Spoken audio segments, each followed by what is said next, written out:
ടെൻഷനായിട്ട് വയ്യ. നീ പറഞ്ഞിട്ടാണ് ട്ടാ ഞാൻ.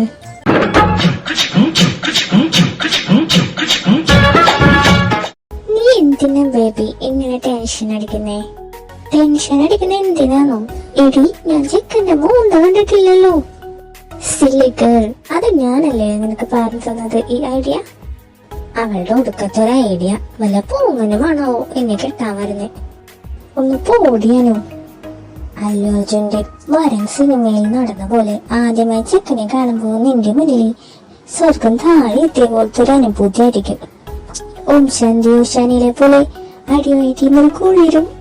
നല്ല കിടുക്കാച്ചി ചെക്കനായിരിക്കും വരുന്നത്. നീ നോക്കിക്കോ. എന്റെ മാലാകയാണ് ഇവള്. മുഖത്തേക്ക് നോക്ക്, എന്ത് ഐശ്വര്യമാണ്. ദൈവമേ, അങ്ങനെ തന്നെ ആയാൽ മതിയായിരുന്നു. നീ പറയുമ്പോ എനിക്കൊരു കോൺഫിഡൻസ് ഒക്കെ തോന്നുന്നുണ്ട്. അതന്നെ. എനിക്ക് നിന്റെ മാരേജിൽ വരാൻ പറ്റാത്തതിൽ വലിയ സെഡുണ്ട്. ബട്ട് വേറൊരു ഓപ്ഷൻ ഇല്ലടി. ടൈറ്റ് വർക്ക് ഷെഡ്യൂളാണ്. ആ കാലമാടൻ ഡോക്ടർ ലീവ് തന്നില്ലടി മോളു. സാരമില്ല, നീ എന്തായാലും എന്നെ വന്ന് കാണണോട്ടോ. പിന്നെ ഇല്ലേ മുത്തേ? അപ്പൊ ഓക്കെ, നിന്റെ ഡ്രീം ബോയ് സ്വപ്നം കണ്ടിരുന്നോട്ടാ. ആരായിരിക്കും എന്നെ കെട്ടാൻ വരുന്ന ആ രാജകുമാരൻ? കല്യാണ പല്ലക്കിൽ വെള്ളിപ്പയ്യ ഇന്നെ കിട്ടാനെത്തിയ മണവാളനോ. നാളെ വന്നിട്ടോ എനിക്ക്.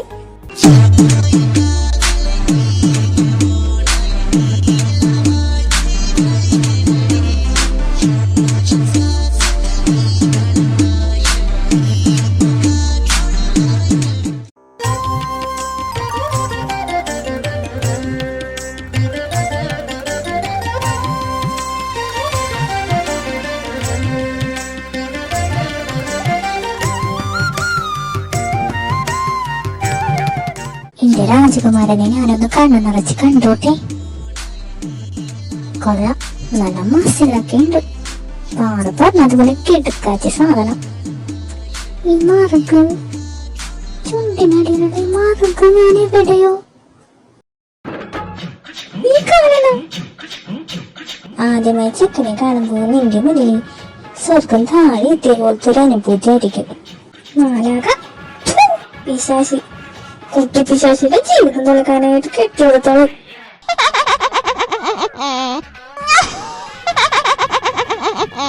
2 മാസം എന്നെ പ്രേമിച്ചാന. നോക്കണം നോക്കാൻ കണ്ടില്ലേ? പള്ളിപ്പറമ്പ് വെച്ച് കൊണ്ട് പരിചയം പോലും ഇല്ല.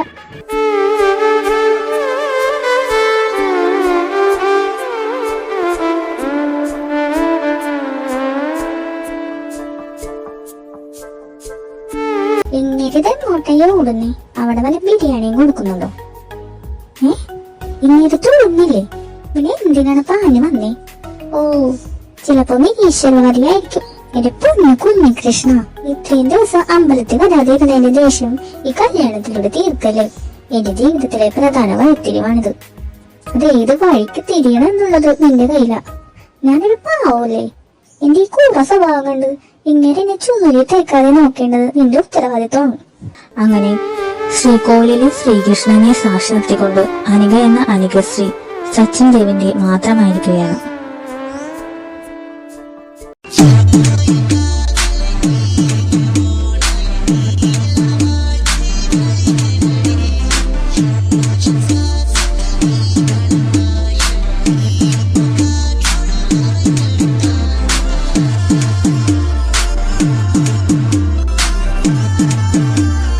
മോനെ, ഒന്ന് ചേർന്ന് നിൽക്ക്.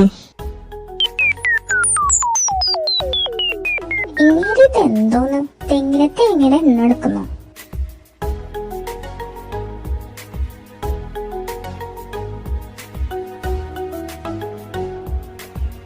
ദീപം കയ്യിൽ സന്ധ്യാദീപം. വെറുതെ ഒരു ഷോ. എന്നെ കൊണ്ട് എനിക്ക് വയ്യ. നാട്ടുകാരെ കാണിക്കാനാണോ? ചേച്ചി, ഇത്രയും സമയം കൊണ്ട് എന്നെ മനസ്സിലായിട്ടുണ്ടാവൂലേ? ഞാനാണ് ഇവരുടെ ഒറ്റ പെങ്ങൾ മായ. ഇത് മൂത്തേട്ടൻ അഭിജിത്ത്. അനിക എന്താ ചെയ്യുന്നേ? ഞാൻ ഇവിടെ ഇരിക്കുന്നു.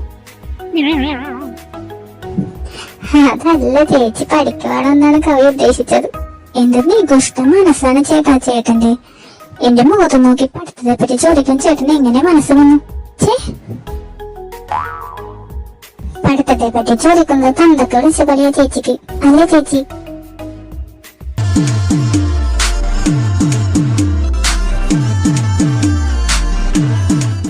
ഇതേതായി കൂറകൾ?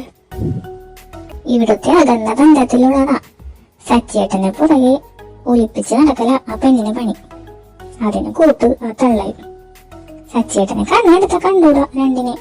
ഒരുത്തിയുടെ പേര് പറഞ്ഞ് എന്നെ തേച്ചിട്ട് പോയി. ഇവിടെ വന്നപ്പോ ഇവിടെ വേറൊരുത്തി. ലോകത്തുള്ള എല്ലാ പെൺപിള്ളേരും എങ്ങേരുടെ പുറകെ നടക്കാൻ ഇയാളെന്താ ദേവേന്ദ്രനോ? ഷോ, ആ കൂട്ടത്തിൽ ഞാനും ഉണ്ടായിരുന്നല്ലോ. എല്ലാം അയച്ചോളഞ്ഞേക്കാം. അധികം നാൾ ഈ താലി കഴുത്തിലിട്ട് നടക്കാമെന്ന് നീ വ്യാമോഹിക്കണ്ട.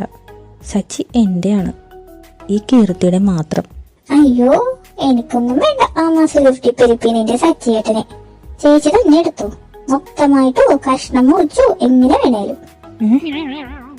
ഇതിങ്ങനെയല്ലല്ലോ വരേണ്ടത്. നിങ്ങളായി നിങ്ങളുടെ പാടായി, ഞാനൊന്നിനുമില്ല. അവസാനം അങ്ങേരുടെ കയ്യിൽ നിന്ന് ചുമരിൽ നിന്നും വടിച്ചെടുക്കേണ്ട അവസ്ഥ വന്ന എന്നോട് പറഞ്ഞു വരരുത്. നീ നീ അധികം കിടന്ന് നിഗളിക്കണ്ട. ഞാൻ ആരാണെന്ന് നീ കാണാൻ പോകുന്നേ ഉള്ളൂ. ഓ, ഭീഷണിയായിരുന്നു. നേരത്തെ പറയണ്ടേ, എന്നാലല്ലേ എനിക്ക് പേടിക്കാൻ പറ്റൂ. ഇനി ഭീഷണിപ്പെടുത്തുമ്പോ പ്രത്യേകം പറയണേ. പിന്നെ ചേച്ചിന് ശരിക്കും കാണുന്ന കാര്യം ഞാൻ ഇവിടെ തന്നെ ഇല്ലേ, കാണണ്ടട്ടാ. പിന്നെ അവളുടെ അമ്മൂമ്മയുടെ ഒരു ഭീഷണി. ആ ബോധം എന്താ ചവിട്ടത്തുള്ളി പോയേ? നിന്റെ പുന്നാര ചേച്ചി എന്നെ ഭീഷണിപ്പെടുത്താൻ വന്നതാ, പക്ഷെ ചീറ്റിപ്പോയി. അതിന്റെയാണ്. ഒരു കൂർത്തി വന്നിരിക്കുന്നു.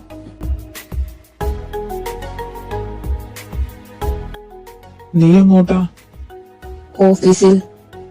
ഇന്ന് പോവണ്ട, നാളെ മുതൽ പൊക്കോളൂ. ബട്ട് അച്ഛാ, വർക്കുണ്ട്. നീ മാത്രമല്ലല്ലോ ഇവിടെ ഉള്ളത്. അഭി പോയിട്ടുണ്ടല്ലോ ഓഫീസിൽ. എത്ര പ്രധാനപ്പെട്ട വർക്കുണ്ടെങ്കിലും അവൻ നോക്കിക്കോളൂ. അങ്ങേർക്ക് അച്ഛനെ പേടിയാണല്ലേ? ഏയ്, അങ്ങനെയല്ല. ഏട്ടൻ അച്ഛൻ എന്ത് പറഞ്ഞാലും അനുസരിക്കും. ആദ്യം ഒന്ന് എതിർക്കുമെങ്കിലും അച്ഛൻ തറപ്പിച്ച് പറഞ്ഞാൽ അത് കണ്ടില്ലെന്ന് അടിക്കാൻ ഏട്ടന് പറ്റില്ല. ദൈവമേ, ഇങ്ങേരുടെ സ്വഭാവമൊക്കെ തിരിഞ്ഞ. എന്നെ പ്രേമിച്ച് നടന്ന സമയത്ത് എന്തൊരു ലിപ്പീരായിരുന്നു. മിക്കവാറും എന്റെ ഈ സ്വഭാവം കൊണ്ട് അങ്ങേരെ എന്നെ ഏറിൽ പറത്തു. ഈ ഒരു കല്യാണത്തോടെ മരണം ഉറപ്പായി. ചേച്ചി ഇത് എന്താലോചിച്ച് നിൽക്കുക? നമുക്ക് അടുക്കളയിൽ ചെന്ന് എന്തെങ്കിലും തിന്നാൻ കാണുമെന്ന് നോക്കാം. നമ്മളിപ്പോ പഴം കയറ്റിയതല്ലേ ഉള്ളൂ. അതൊരു 15 മിനിറ്റ് മുന്നേ അല്ലേ? വല്ലതും കഴിച്ചിട്ട് 15 മിനിറ്റായി. ചേച്ചി ഇന്ന് വന്നേ. മോളെ, അച്ഛനോ അമ്മയും പോയിട്ട് വരാം. എന്റെ മോള് നല്ല കുട്ടിയായിട്ടിരിക്കണം കേട്ടോ.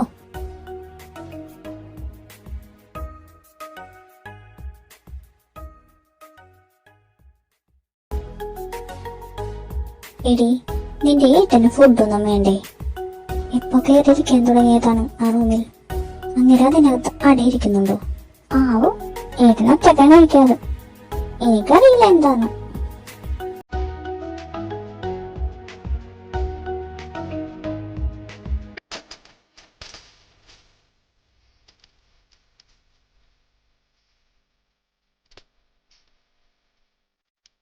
ഇതൊക്കെ കുറച്ച് ഓറല്ലേ?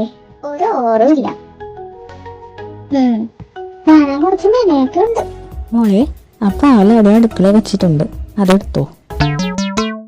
ഹോ, ഇവിടെ ആരുമില്ലാത്തത് ഭാഗ്യമായി. ആദ്യ രാത്രി നിങ്ങൾ പാല് മാത്രമേ കുടിച്ചുവല്ലേ?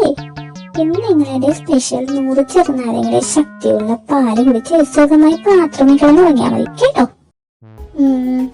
ഞാൻ മായയുടെ റൂമിൽ കിടക്കാം കമലാമ്മേ. ആഹാ, അത് നല്ല കഥ. ആ ഗൗരവമേ ഉള്ളൂ. എന്റെ കുട്ടി പാവം. അത് പിന്നെ എനിക്കറിയാത്ത കാര്യമല്ലല്ലോ. 2 മാസം എന്റെ കയ്യിൽ കിടന്ന അമ്മനെ മടിയല്ലേ നിങ്ങളുടെ ഈ സച്ചിമോൻ. മായേ, മോളെ കൊണ്ടുപോയി സച്ചുവിന്റെ റൂമിലാക്ക്. അനുമോളെ, നമുക്ക് പോവാ. വരൂ കൂട്ടുകാരെ, ഒന്നിച്ച് നമുക്ക് പോകാം. ഒന്നിച്ച് നമ്മൾ പോയാൽ ശ്രമിച്ചാൽ വിജയം നമുക്ക്.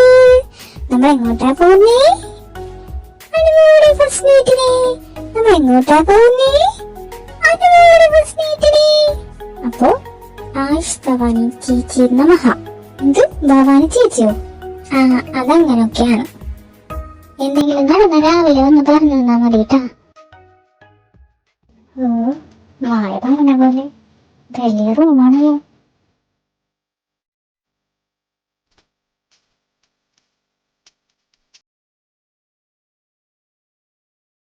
ഈ റൂം നടന്നു കിടക്കുന്നേ?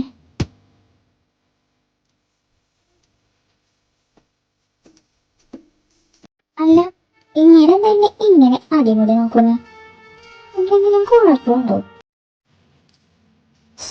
എന്നെ കൊണ്ട് വയ്യ. ഇനി ചിലപ്പോ ഇങ്ങനെ സൗന്ദര്യത്തെ മയങ്ങി നിൽക്കുമായിരിക്കും. ഇതൊക്കെ നമ്മൾ എത്ര കണ്ടിരിക്കുന്നു. ഓ, കുരങ്ങന്റെ അറച്ചാണല്ലോ. ദേ, ഇടികൂടി നോക്കി നിന്നെ മറ്റവളത്തെ വിളിക്കാം. എന്റെ മറ്റവളെ തന്നെ അടി വിളിച്ചേ. അതൊക്കെ അവിടെ നിക്കട്ടെ. നീ ഇപ്പൊ എന്നെ എന്താ വിളിച്ചേ? ഡാന്നോ? അതേടാ, എന്താടാ? ഡീ കൂത്താങ്കിരി വയസ്സിന് മൂത്തവരെ ഡാന്നൊക്കെ വീട്ടിലാണോ നിന്റെ വീട്ടുകാരെ പഠിപ്പിച്ചിട്ടേക്കുന്നത്? ആണടാ, അങ്ങനെ തന്നെയാടാ പഠിപ്പിച്ചേക്കുന്നേ. നിനക്കെന്താടാ പറയടാ? എന്റെ ദൈവമേ, ഏത് സമയത്താണോ എനിക്ക് ഇതിനെടുത്ത് തലയിറക്കാൻ തോന്നിയേ? ഇന്ന് ഉച്ചക്ക് 12-നും 12:30. എന്ത്? അല്ല, നിങ്ങളെന്നെ കഴുത്തി താലി കെട്ടിയ മുഹൂർത്തം ഒന്ന് ഓർമ്മിപ്പിച്ചതാ. ഓ, ഇവളെയൊക്കെ ഇടിപ്പില്ലേ? പാടയാവുന്നതിന് മുന്നേ പാലങ്ങതാ. ഓ, ഇങ്ങൾക്ക് ആരെങ്കിലും പാലിന് വില തലയണമെന്ന് കൊടുത്തിട്ടുണ്ടോ? എന്നും ഇങ്ങനെ പാല് കുടിക്കാനായിട്ട്. ഇന്നത്തോടെ ഇങ്ങേരുടെ ശീലമൊക്കെ ഞാനൊരു വഴിക്കാക്കുന്നുണ്ട്. ആ, എന്തെങ്കിലും ആകട്ടെ, ഇന്നിങ്ങേര് പാല് കുടിച്ച് തെക്കോട്ടും വടക്കോട്ടും ഓടുന്നത് എനിക്ക് കാണണം. എന്തോ അടി മുകളിലോട്ട് നോക്കി ആലോചിക്കണേ. എന്നെ ഇങ്ങനെ കൊല്ലണമെന്നാണോ? ഞാനിങ്ങനെ പലതും ആലോചിക്കും. അതൊക്കെ താൻ എന്തിനാ അറിയണേ? ഇന്നാ നിങ്ങളുടെ പാല്. എന്റെ ഭഗവതി, ടേസ്റ്റ് വ്യത്യാസം ഒന്നും തോന്നിപ്പിച്ചേക്കല്ലേ. എന്താ? ഒന്നുമില്ല. നീ പാലിൽ എന്തെങ്കിലും ചേർത്തിട്ടുണ്ടോ? ഉണ്ടല്ലോ, കുറച്ച് നിന്നും കൂടെ കലക്കിയിട്ടുണ്ട്. നീ വേണേ കുടിച്ചിട്ട് പോടാ. നിന്നെ കുടിച്ച വെള്ളത്തിൽ വിശ്വസിക്കാൻ പറ്റൂല, അതാ ചോദിച്ചത്. നിന്നോട് ഞാൻ പറഞ്ഞോ എന്നെ വിശ്വസിക്കാൻ? നീ ഒന്ന് പോടാവേ. നീ പാല് കുടിച്ചില്ലെങ്കിൽ എനിക്കെന്താടാ? ഞാൻ എന്തായാലും കിടക്കാൻ പോവാ.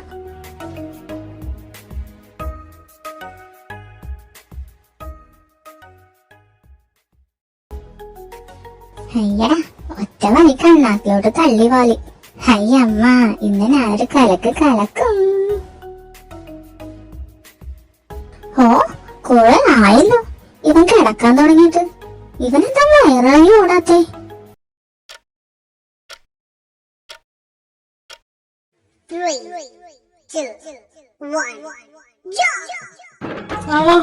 അയ്യോ അമ്മേ, അയ്യോ എന്റെ വയറ്.